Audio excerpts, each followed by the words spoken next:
The U.S. Arab Radio Network is proud to offer the Ray Hanania Show with veteran journalist Ray Hanania, the U.S. correspondent for the Arab News newspaper. U.S. Arab Radio broadcasts content Monday through Friday at 8 a.m. in Detroit and simulcast through stations around the country. Programs will rerun from 5 till 6 p.m. Visit us on Facebook at U.S. Arab Radio. This is Ray Hanania. This is our first show. April is Arab American Heritage Month, but you wouldn't know it outside of the Arab American community. While Hispanic American Heritage Month, Asian American Heritage Month, African American Heritage Month, and so many others are being celebrated in the U.S., Arab American Heritage, we get kind of shoved to the side, and that's really wrong. We need to have a change there.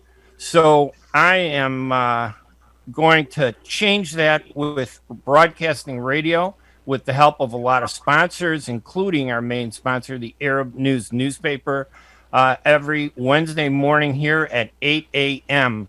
Arab Americans have such a rich history. It needs to get out there. People need to hear it. And one of the main problems is that when we talk about Arab Americans, Americans just don't know us. But we've been here a long time, and we're going to talk a little bit about that a little bit later. Right now, we're going to be talking this morning with our distinguished guests. They include Palestinian legislator, activist, and scholar, Dr. Hanan Ashrawi, who is joining us from occupied Palestine in the West Bank city of Ramallah. We're going to talk about the Israeli elections, Palestinian elections, the ICC and Israeli war crimes, the Biden administration. Is it really different from the Trump administration? We'll find out. And later, toward the end of the show, we're going to be speaking with Arab news writer Shounaz Meddy on her brilliant story on the Mummies curse in Egypt. It's really fascinating. It was in the Arab news this week, and I just thought it was cool. So we're going to take an ad break right now, and when we return, we'll meet our first guest, Palestinian leader, legislator, activist, and scholar, Dr. Hanan Ashrawi. We will be right back right after these messages. ArabNews.com, bringing you breaking news from across the Middle East and the latest on Arabs in America. Get inside the latest headlines with expert analysis and insights at ArabNews.com. Join over 5 million Facebook fans and over 10 million monthly readers. ArabNews.com, news that matters to you. Life is a nonprofit charity that's provided humanitarian aid and development to people and communities for over 25 years, regardless of race, color, religion, or cultural background. When disaster occurs here or around the world, Life for Relief and Development rushes in to provide food, medical aid, and shelter to those in need. Please help improve these efforts. Make your tax-deductible donation to Life now at lifeusa.org or call 248-424-7493. While we've been staying safe at home, scientists have been on a journey. The destination, a COVID-19 vaccine. This journey began decades ago with research into other coronaviruses. Scientists built from there with months of research and development, cooperation with other experts worldwide, and clinical trials on tens of thousands of volunteers of diverse race, age, and health status. They arrived at a safe, effective vaccine, and hundreds of thousands in Michigan have already been vaccinated.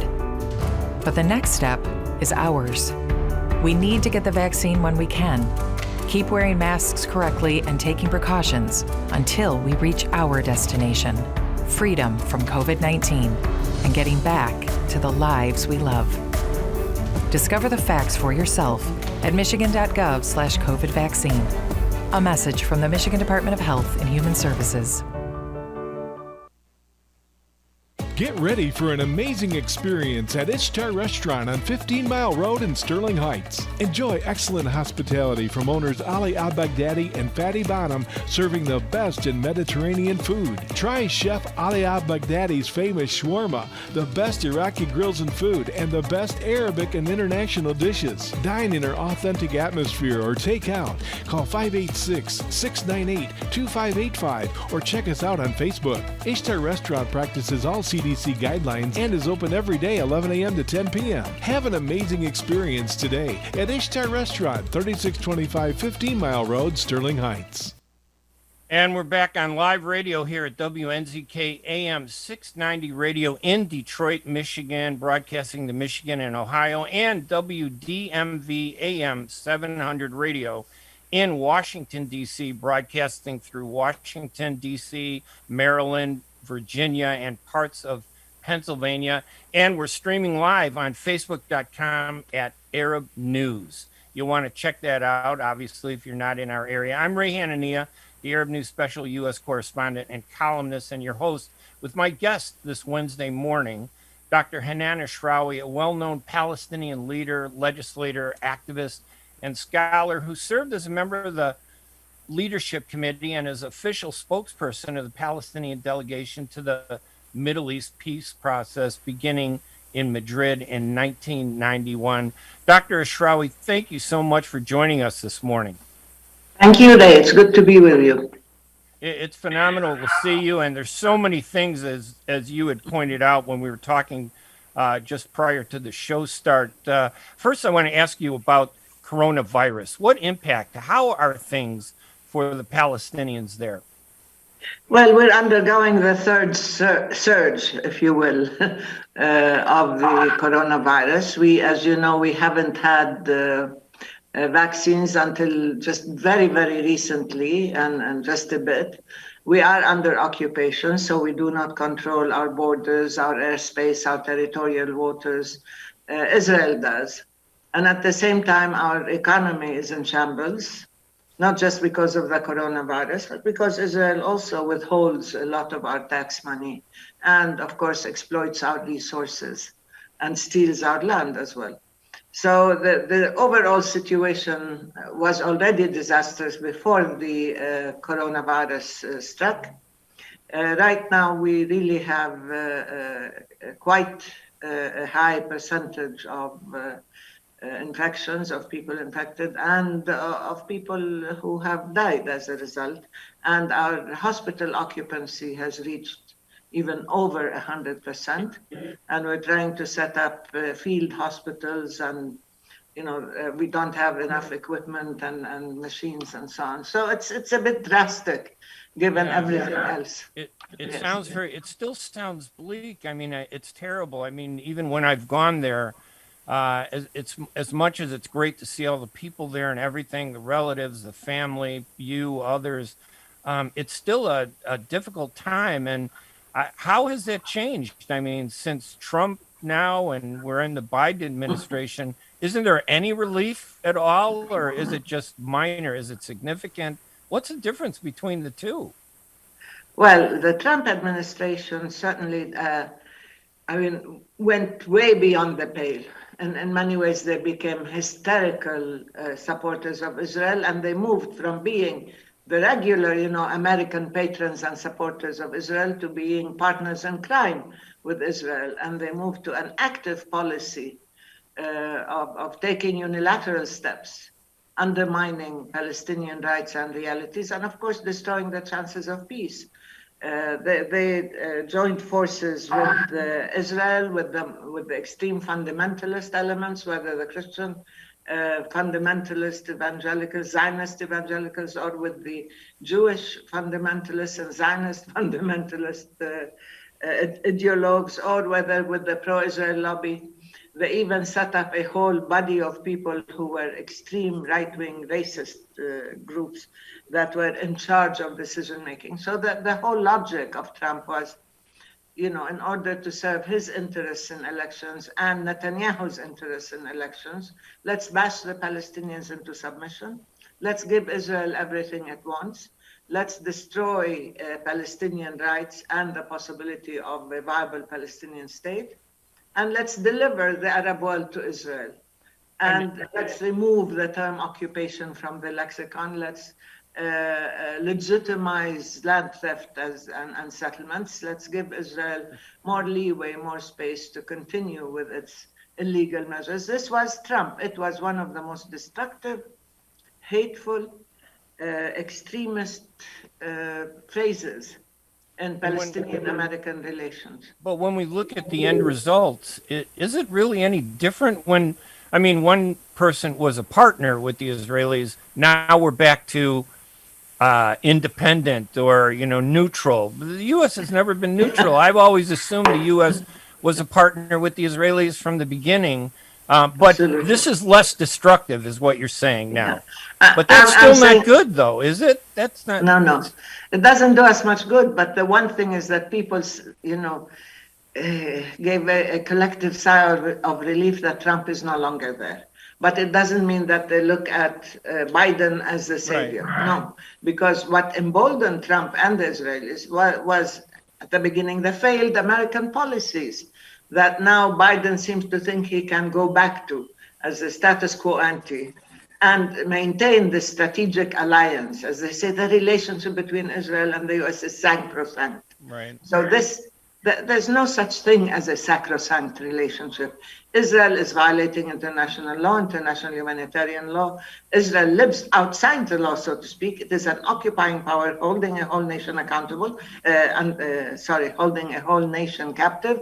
And it is, again, avoiding any type of accountability and carrying out war crimes with full impunity.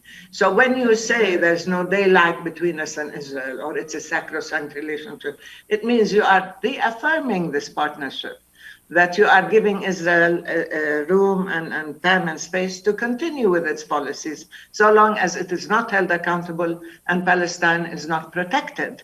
And that's why now when they say they're trying to undo some of the unilateral measures that Trump took, for example, defunding the refugees, attempting to destroy UNRWA, which is a United Nations organization to take care of for the relief and welfare of the Palestinian refugees, and so on, or defunding hospitals, or closing down our representative office in Washington, closing down the consulate in Jerusalem, which was a consulate, an American diplomatic office to serve the Palestinians in 1844. This was the American diplomatic representation to Palestine, way before Israel was even an idea.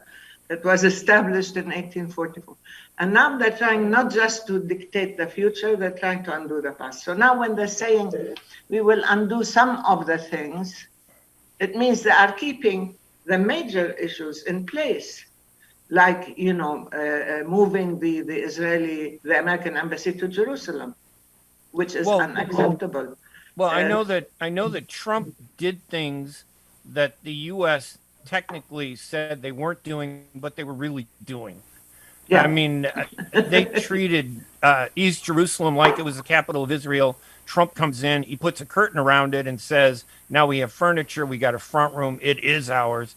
Now we go back. It seems like the only difference between the two administrations is that one person is smiling and shaking your hand, the other person just pushed this aside. Yeah, well, look, Biden is now going back to the traditional role of being the agent for the Israelis. Like whenever they talk to the Palestinian leadership, the American administration says, what can you deliver to Israel? My position is not, the Americans are not supposed to extract concessions from the weaker party, from the victim, on behalf of the oppressor and the stronger party. You're supposed to start a conversation, a dialogue, a strategic relationship on the basis of equality, particularly before international law. But instead they say, okay, why don't you do this? Why don't you stop paying families of prisoners and martyrs? Why don't you change your school books? Adopt the Israeli narrative, because you're not supposed to have your own. Why? I said, if Israel has these demands, let Israel demand them. Why are you behaving like the agents of the occupation? Why don't you discuss with the Palestinians what are the essential components of a just peace? How can we respect international law? How can the U.S. credibility in the region and the U.S. integrity, which has been shattered with that administration, how can it be readdressed? Things like that can serve the interests of both peoples. Unfortunately, The Biden administration seems to think that they can just do a few symbolic gestures, give us a few handouts, 15 million for COVID relief. Now, of course, we spend much, much more than that. Actually, the occupation costs us 10 billion a year in terms of what they steal from us. So Biden's our friend now. Let's go ask him to give us the 10 billion. You think he'll do that? I don't think so. They're giving Israel 38 billion, but no. What we need is to remove the occupation. What we need is to get rid of this illegal, cruel, unacceptable, unconscionable condition where one country has absolute rights over a whole nation, our land, our resources, I said our airspace, our waters, our borders, our lives, the value of our time. Israel devalues, dehumanizes Palestinians and Palestinian lives and gets away with it. The moment you address the issue of Israeli impunity and preferential treatment and address the issue of Palestinian vulnerability and the need for real protection before the law, we're not asking for anything else. That is what is needed, to understand that there has to be parity, there has to be equality, and to know that the law must prevail. This strategic alliance with Israel is not only unholy, but it's extremely destructive. We have two factors that I think that could change all that. I mean, obviously, one, the growing BDS movement. It's facing tremendous opposition right here in the United States, not just from the Trump people, but from Democrats. But the other one I think that's significant is the International Criminal Court taking up the issue of war crimes. How significant is that? And are you concerned, though, that Biden may try to block that somehow? Yes, we are concerned because generally the American, the traditional habitual stance of every U.S. administration has been to provide Israel with total legal judicial protection in addition to economic privilege and political protection. So with the issue of the ICC, every American administration, whether it's the Democrats or the Republicans, told us that we must never report Israel to the ICC. Well, if Israel is committing more crimes and the ICC sees that it is committing more crimes, you cannot maintain Palestinian victimization and weakness by saying you have no recourse to the law or international judicial system. Now, this is something that is very strong. We were punished because we went to the ICC, and we're still being told we mustn't go to the International Criminal Court. They threatened Bensouda, Fatou Bensouda, the prosecutor of the ICC. They threatened the judges. They revoked her visa. They closed their account. It's incredible that they're willing to meddle in this in order to save Israel. Now, the Israelis themselves know that they have committed war crimes. Are you worried about the new prosecutor that's taken over from Ben? Well, they keep saying that Israel likes this new prosecutor. Israel is in the habit of taking preemptive strikes and moves. But the new prosecutor needs to be tested. I think once you reach, well, the one before Fatou Bensouda was really pro-Israeli because when he ended his term, he became a legal advisor to Israel. He's the one who decided we weren't a state, so we couldn't press any lawsuit or files to the ICC. So when we went to the UN, and after years of struggle, we got the recognition that we were a state, albeit under occupation. Now they're saying the Americans stand up, and among them some of these allies and the club of the despots saying that no, Palestine is not a state, so it cannot go to. Well, over 138 countries recognize us as a state. The UN recognizes you. Who are you to decide whether we are or we're not? We're under occupation. We have the right to self-determination, and as a state, we address the ICC. So anyway, I think that the very immoral and cruel attacks on the officers of the International Criminal Court is illegal and unconscionable. I mean, you're blackmailing officers of the court and judges and so on. Do you think that blackmail will have an impact on what the ICC does? In other words, can the I U.S. don't think so. I don't think so, because Fatou Bensouda was blackmailed. She was threatened personally, and her family were threatened. They, as I said, revoked her ID, her visa. They said that they won't be able to, and they closed down their accounts or froze their accounts in the US.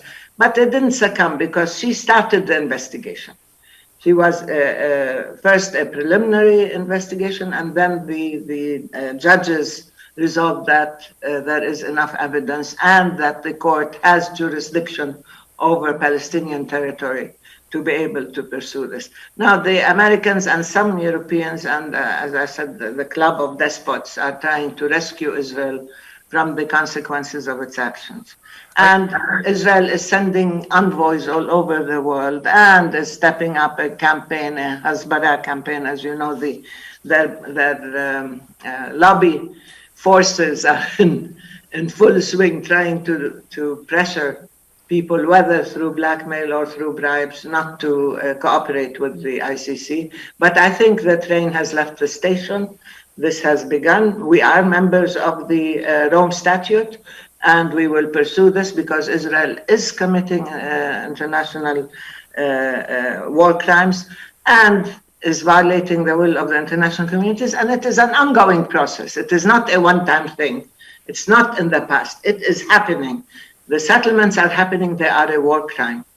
And of course, the killing of civilians and so on is happening daily.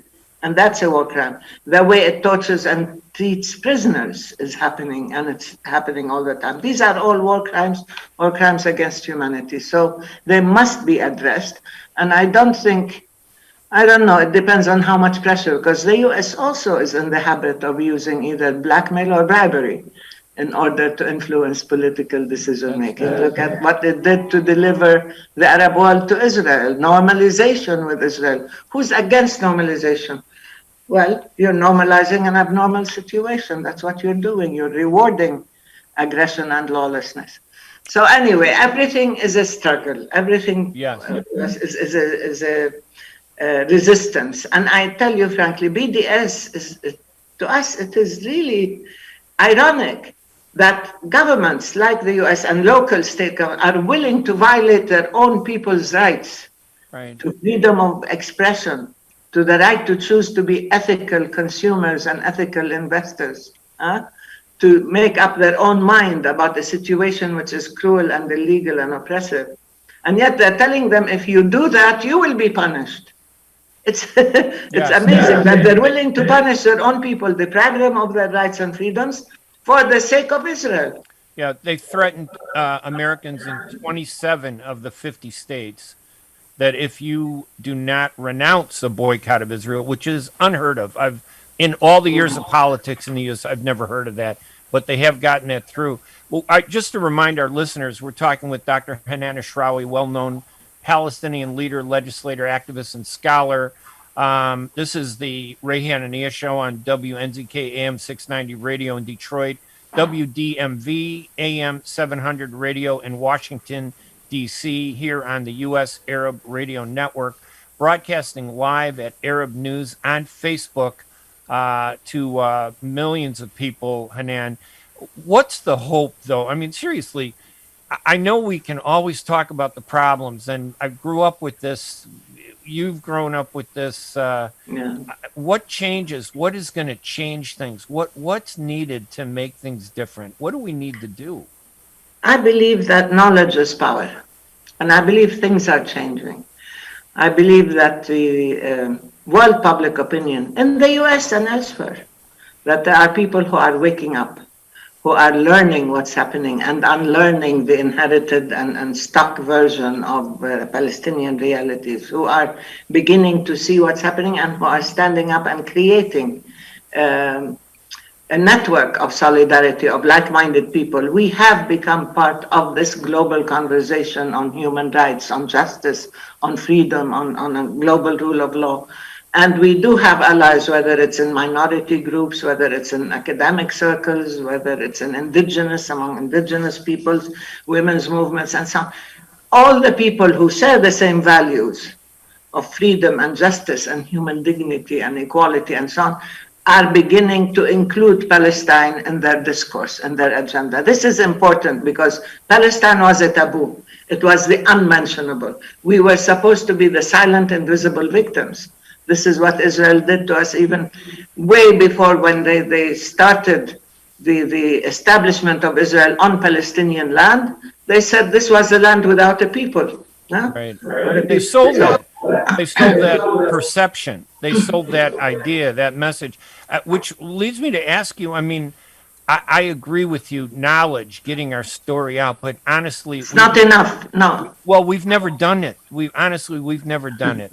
We've been trying. Our allies, I know we've tried, but why don't they... I remember there was a plan to make you the spokesperson for the Arab League. Oh, no. And they were going to give you a budget. And I'm not saying that you should do it, but what we're missing is the Israelis spend millions on PR to manage the mindset of Americans. I'm not saying they control it, but they influence it. They publish books that distort our history. They make movies that distort our history. They demonize us. And our response, though, is that, well, you know, the truth is on our side, but are we getting that truth out honestly, effectively? And don't Not yet, no. do something? No. We're trying, Ray. We're trying very hard. As you said, we do not have the resources.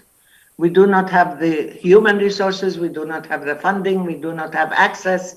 As you know, many of the mainstream media outlets and so on are closed off to us. Right. We have to try to get through to them and try to get to the American mind and to the Western mind and to the international arena. We do try.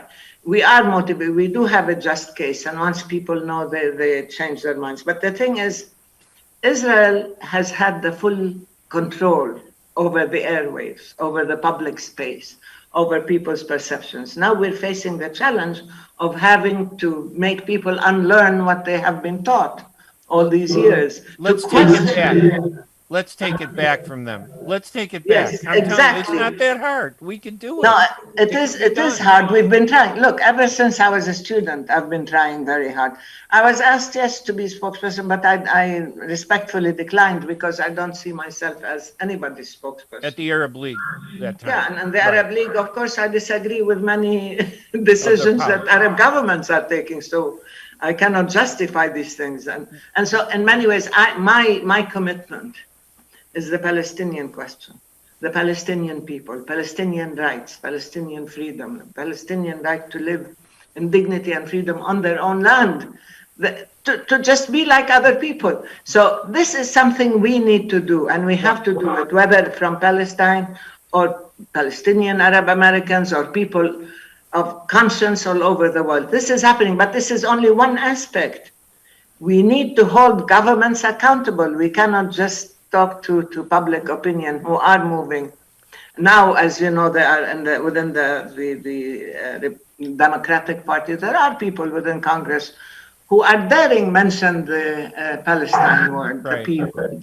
They are questioning. But of course, the majority, even within the Democratic Party, who still believe that they owe allegiance to Israel, that they have to do what AIPAC does, they have to adopt the bills that were drafted by AIPAC and so on. This has to be questioned also by the American public. I have an idea for you. Yeah. Why don't you run for president of Palestine? I'm going to tell you why. It's not an ego thing. It's not because I like you or because I know you. You are probably the most clear voice that Palestinians have. And I remember years ago when I got into this, I was going to be a doctor. I turned on the TV when I was in the military and I saw an Israeli and an Arab arguing. The Israeli looked American, sounded American, dressed American. He spoke American baseball. He didn't speak, in rhetoric. And the Arab spokesman, he had a heavy accent. He looked foreign. He looked different. You're the image, though, of America. You can be the image of America. And I think Americans don't see themselves in us, in our presentation. Have you thought about engaging in politics, running for office? We have the Palestinian elections May 22nd. Can I nominate you to run for president? No disrespect to President Abbas, but No, thank you. No, thank you. No, look, I ran for office. I've been running for office since I was in the General Union of Palestine Students as an undergraduate. I ran for every office, whether it's in the Legislative Council and until the Executive Committee of the PLO, which is the highest political body. And I just resigned at the end of 2020 because I felt we needed to make room for the younger generation, for young men and women, and because I was calling for reform.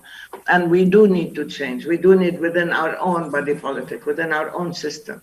We do need to intervene and reform and change and create change and opportunities. Will we get that in the election coming up, do you think, May 22nd? Now, these elections are extremely complicated because we are people who are trying to have free and fair elections and in captivity, under occupation, where we don't control freedom of movement, even our population register, our land register. They control everything, so they can at any moment destroy it.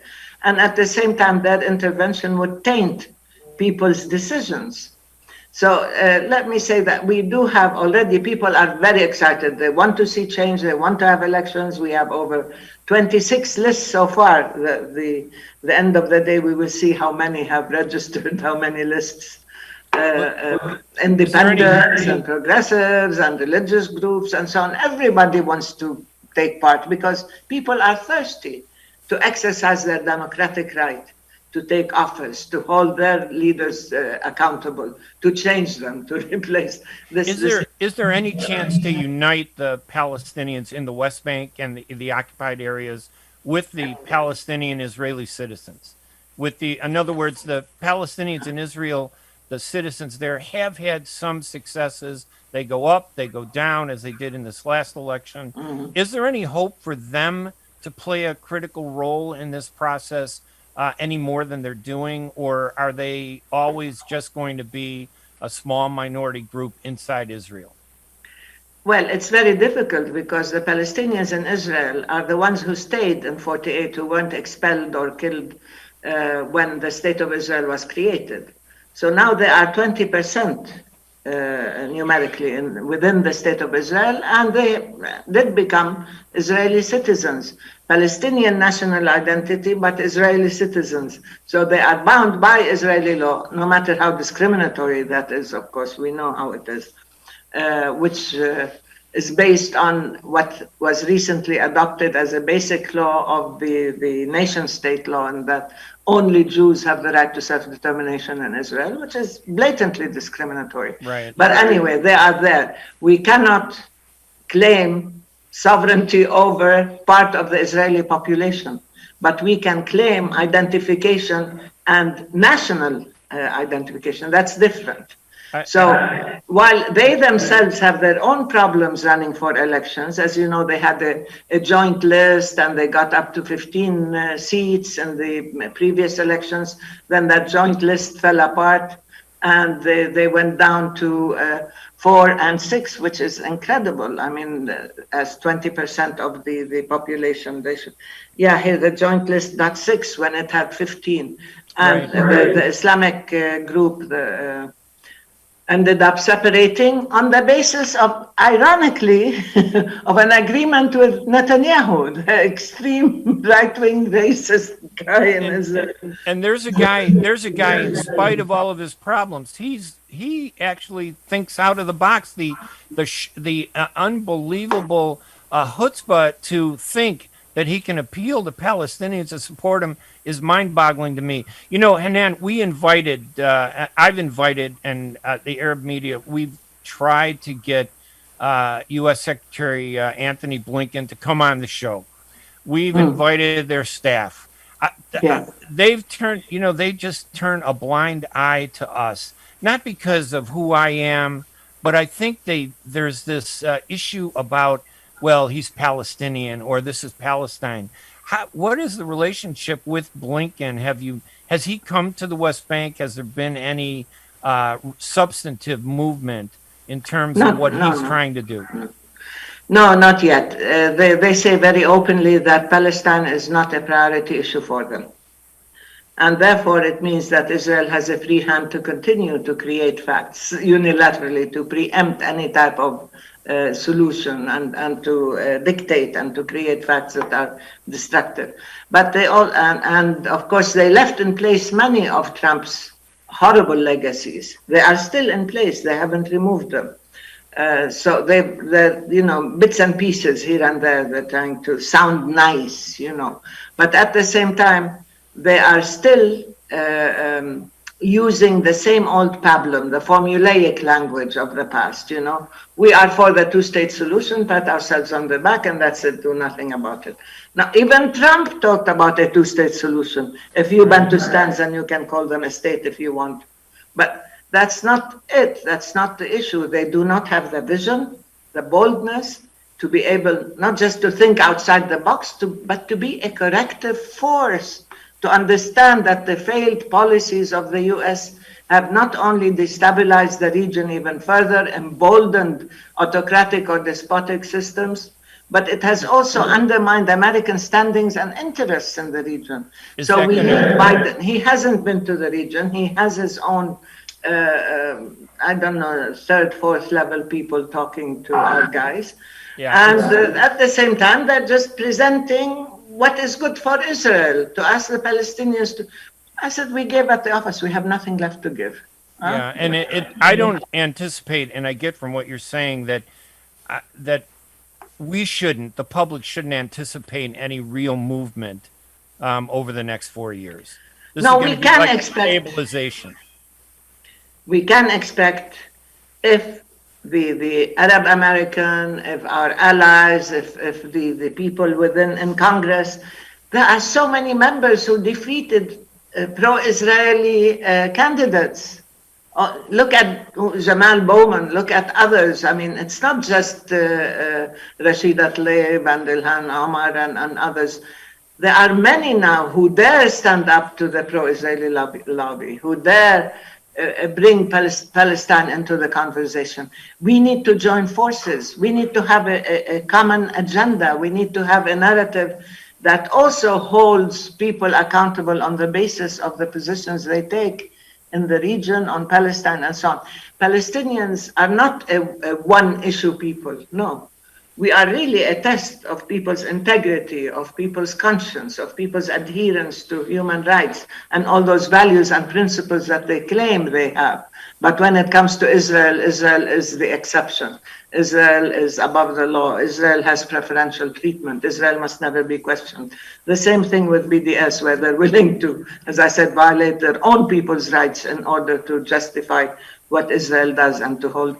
Imagine they were saying any firm or anybody or group that boycotts Israel will be boycotted by the US. Right. So the US government is willing to boycott its own firms and its own people, but Israel must never be boycotted by anybody, which was an excellent non-violent resistance to apartheid in South Africa.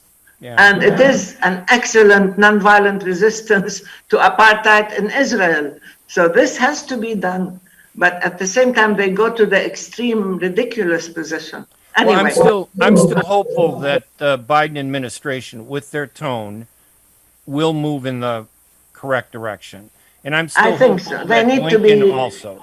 They need to be pushed and persuaded and told and so on. Yeah. Dr. Ashrawi, listen, I know we've taken up a lot of your time and probably gone a little longer than you had agreed to, because I know you're very busy over there. We do appreciate you joining us this morning here at my radio show, the Ray Hanania Show. Thank you, Ray. It's my pleasure. Thanks for inviting me. Oh, absolutely. And we will talk to you again, okay? Dr. Ashrawi, thank you so much. Wonderful. You're welcome. With me on the line has been Dr. Hanan Ashrawi, the Palestinian leader, legislator, activist, and scholar who served as a member of the leadership committee and as an official spokesperson of the Palestinian delegation to the Middle East peace process.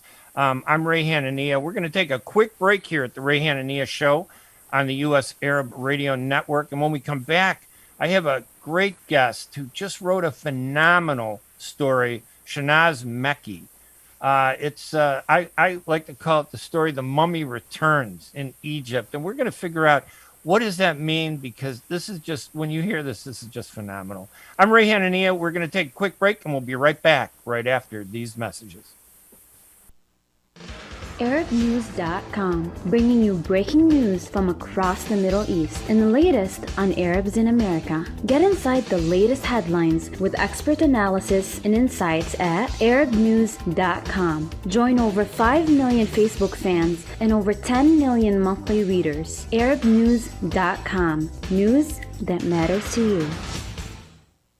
Enjoy the first Syrian-style cuisine in Michigan. At Damas Cuisine and Catering, you'll find a wide selection of Syrian foods and sweets in our menu, like frike, poisi, grape leaves with steak, mashawi platter, hot mahashi, char-grilled kebab, shawarma, and much more. Get super fast delivery from Damas Cuisine and Catering right to your door. Order online at damascuisine.com/menu and track your order live. Damas Cuisine and Catering, 28841 Orchard Lake Road in Farmington Hills. Call 248-987-4985. Are your hands feeling numb? Do you feel pain opening up a jar, turning a key? Are you noticing that your elbow and your shoulder are becoming stiff? Or were you recently injured in your arm? Hello, I'm Dr. Al-Majid Katranji, and at the Katranji Hand Center, which just recently opened down the street from the Somerset Mall, we can provide you with the latest in hand, wrist, elbow, and shoulder care. Visit us at www.katranjihandcenter.com to learn the latest techniques that we have to offer you, and I look forward to taking care of you. Visit us in Troy at 1565 West Big Beaver Road, Building F, or call Katranji Hand Center for an appointment at 248-869-4263. That's 248-869-4263. At Top Rehab Physical Therapy Clinic in Dearborn, we provide effective physical therapy sessions in order to limit pain and discomfort. Top Rehab provides physical therapy care for any diagnosis prescribed by a physician, and we regularly see and treat conditions such as stroke, TMJ, fibromyalgia, sciatica, joint pain, and more. We use a variety of pain management methods, including modalities, soft tissue mobilization, and therapeutic exercise. If you're in need of physical rehabilitation or physical therapy, get the highest quality health care at Top Rehab. Most insurance is accepted, and we're open Monday, Wednesday, and Friday 8 to 6, Tuesday and Thursday 8 to 5, and Saturday 10 till 2. Call for an appointment today at 313-846-0555. That's 313-846-0555. Choose Top Rehab Physical Therapy Clinic on Michigan Avenue in Dearborn. Life's too short to be in pain. And we're back on live radio here at WNZK AM 690 Radio in Detroit and WDMV AM 700 Radio in Washington, D.C., broadcasting to audiences in Michigan, Ohio, Washington, D.C., Virginia, Maryland, and Pennsylvania, and on Arab News Facebook page. We heard much from Dr. Hanan Ashrawi, our guest, while she's entitled to her opinion and accusations and views of U.S. foreign policy. You know, we regret that nobody from the U.S. State Department agreed to come on the show after many, many weeks of trying. We continue to welcome them, to comment and perhaps explain to us their foreign policy further. We want everyone's voices here, and a debate and discussion like this, I think, is important to understand what the real issue is. So now this segment is one we're going to try to do every program each week, 7 on 7. With us to talk about a fascinating story she wrote this week is Shounaz Meddy, the Arab News journalist based in Cairo, Egypt, who wrote the story "The Mummy Returns." We're seeing a lot of unfortunate things happen in Egypt, aren't we, Shounaz? Tell us about it. Yes. The eyes of the world were on Egypt during the past 10 days when we saw the Suez Canal being blocked by a big vessel container, the Evergreen vessel container. We then, a few days later, saw a train crash happening in Hague, which killed at least 19 people and injured scores of others. And the next day, we saw a building collapse in Cairo's Suez district, and another 18 people were killed, and many were left without their homes. A little bit less minor incident happened when a fire erupted at Al-Azhar tunnel. Another fire erupted at the Zaqaziq train station, but thankfully no injuries or casualties were reported in that fire. We saw another construction, a column of an under construction bridge collapse as well in the Mariotaya district. All these incidents were happening one after the other. And for some reason, people started thinking there must be a bigger reason why this is happening. And instead of resorting to logical or scientific explanations to why is this occurring, they started thinking, what if this had to do with the transfer of ancient mummies from the Egyptian Museum in Tahrir Square, downtown Cairo, to their new location at the new museum in Fustat City. The two incidents were for some reason linked by some users who thought maybe this is the curse of the pharaohs. It is an ancient phenomenon that suggests that if the ancient mummies are disturbed, they cast a spell on those who disturb them. Where did these mummies come from? Where and when were they discovered? Now, these mummies, the 22 mummies, were already on display in the Egyptian Museum that is located in downtown Cairo.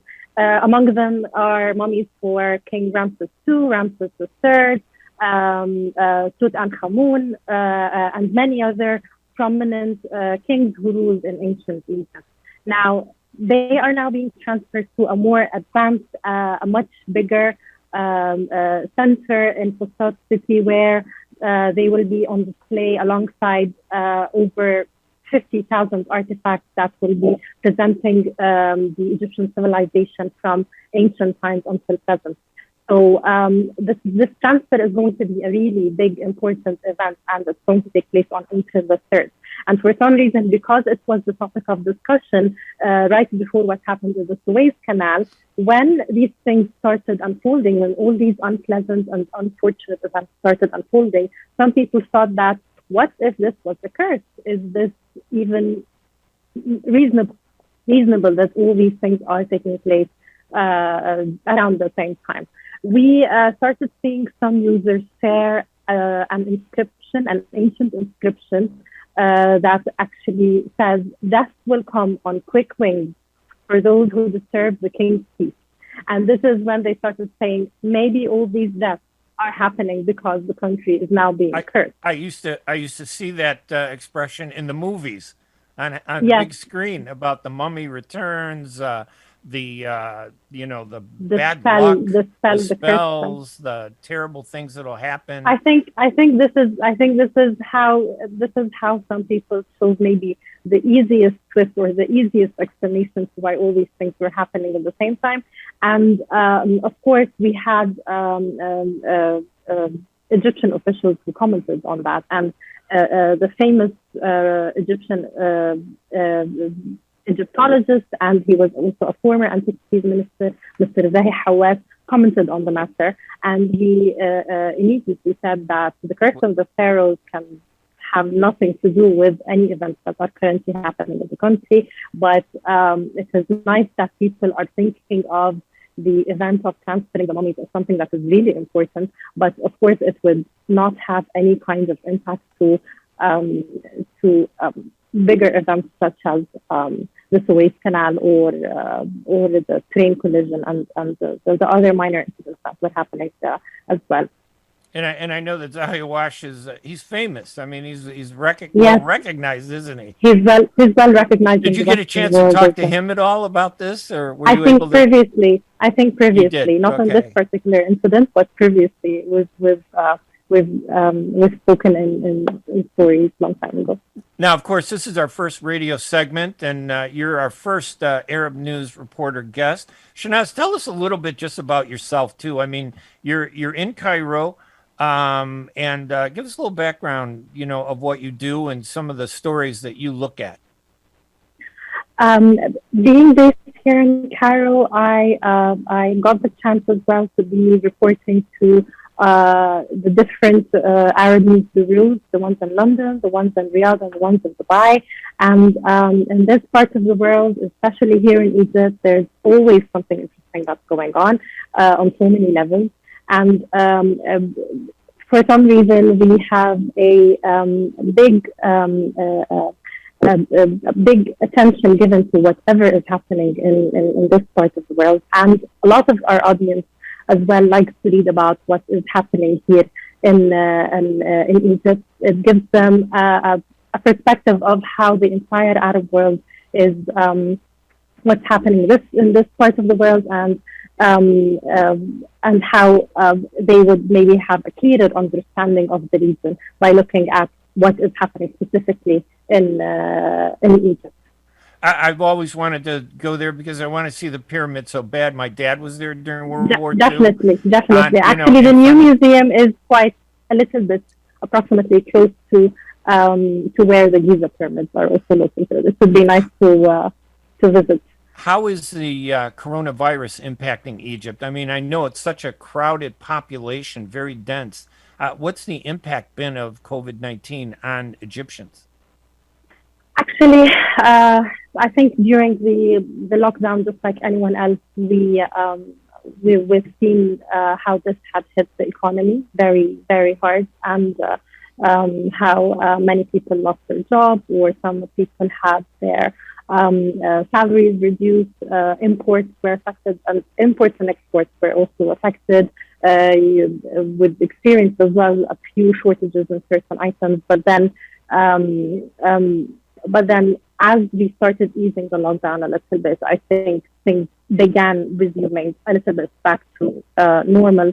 But other than that, I think Egyptians are in the phase where they want the economic wheel to keep on going, for this not to completely harm the Egyptian economy, which has been trying to revive during the past years. And of course, because it is reliant on tourism and several other sectors as well.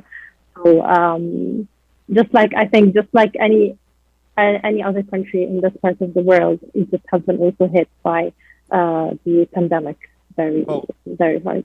Well, we wish you well. Shounaz Meddy, thank you so much for joining us this morning on the Ray Hanania Show, sponsored by the Arab News. It's a real pleasure to meet you, and I look forward to your story. Your story was in the Arab News newspaper this past week, I think, on Monday. Yeah. So they can go to arabnews.com to read it. It's a great story, and I love that angle. It's just fascinating. Thank you so much. Shounaz Meddy, thank you so much for joining us. All right, we will talk to you later. I want to just thank everybody. We're going to take a quick break right now, do our final break, and when I come back, I'll have a few closing words. I'm Ray Hanania here at U.S. Arab Radio Network, the Ray Hanania Show, WNZK AM 690 in Detroit, and WDMV AM 700 in Washington, D.C., and at arabnews.com/radio if you want to get more information, or I think it's Ray Radio Show. I'm going to have to get that, but arabnews.com, you can find the link to our radio show there. We're going to take a break, and we'll be right back right after these messages. ArabNews.com, bringing you breaking news from across the Middle East and the latest on Arabs in America. Get inside the latest headlines with expert analysis and insights at ArabNews.com. Join over 5 million Facebook fans and over 10 million monthly readers. ArabNews.com, news that matters to you. Ziyad brand, quality products from our family to yours.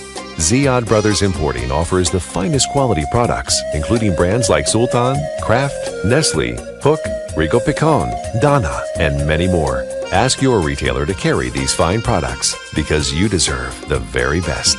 For more information, visit our website at www.ziyad.com. That's www.ziyad.com. Ziyad, quality products from our family to yours. Wearing a mask is more than protection. It's a bridge to better days, the path back to celebrations with family, nights out on the town with friends, game days with your favorite sports teams, and the thrill of live concerts. But until we can all get the COVID-19 vaccine and build community immunity, which will take time, we all need to continue to stay careful. because Michigan's recovery is depending on you, and so are your family, friends, and neighbors. So even after you're vaccinated, wear a mask, avoid large gatherings, and social distance. One day in the near future, we will all be able to put this pandemic behind us. But until then, spread hope, not COVID. Learn more at michigan.gov/coronavirus. A message from the Michigan Department of Health and Human Services.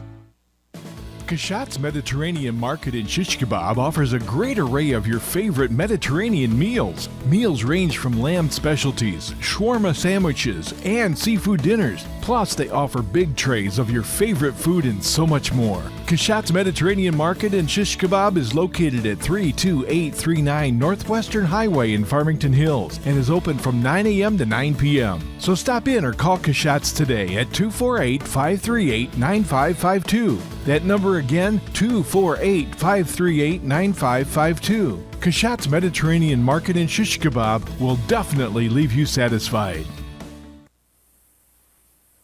And welcome back to the Ray Hanania Show here at WNZK AM 690 Radio in Detroit and WDMV AM 700 Radio live in Washington, D.C. Also at Facebook.com/Arab News. Thanks to our guest this morning, former Palestinian leader, legislator, activist, and scholar, Dr. Hanan Ashrawi, for joining us from Ramallah to talk about the issues there, and Shounaz Meddy of Arab News newspaper, speaking about a fascinating subject she wrote about this week at arabnews.com, Mummies Revenge. Check it out. It's a great story. Remember, it is Arab American Heritage Month in April in the United States. That doesn't mean you shouldn't be proud of being Arab no matter where you are, just because we don't get the kind of recognition. It's up to us to do it. We need to make Arab American Heritage Month a priority. That comes from us, not the people who don't cover us. So let's be out there, share our stories about who we are as Arab Americans, support the radio show, support other Arab Americans, and definitely read Arab News newspaper. Go there at arabnews.com so you can hear what Arabs think about many of the issues we face. And I'm going to leave you with this week's Arab proverb that might give you something to think about. The world is like a belly dancer. It dances a little while for everyone. And I guess what that means is that we shouldn't take everything so serious. We need to move ahead, be proud of ourselves, be proud of our culture. I'm Ray Hanania. I'm going to be back here again Wednesday morning, 8 a.m. Eastern, 7 a.m. in Chicago, 3 p.m. in Jerusalem. And I hope to have you join us, and we'll talk to you again. Thank you, everybody, for joining us here. I'm Ray Hanania. Bye-bye.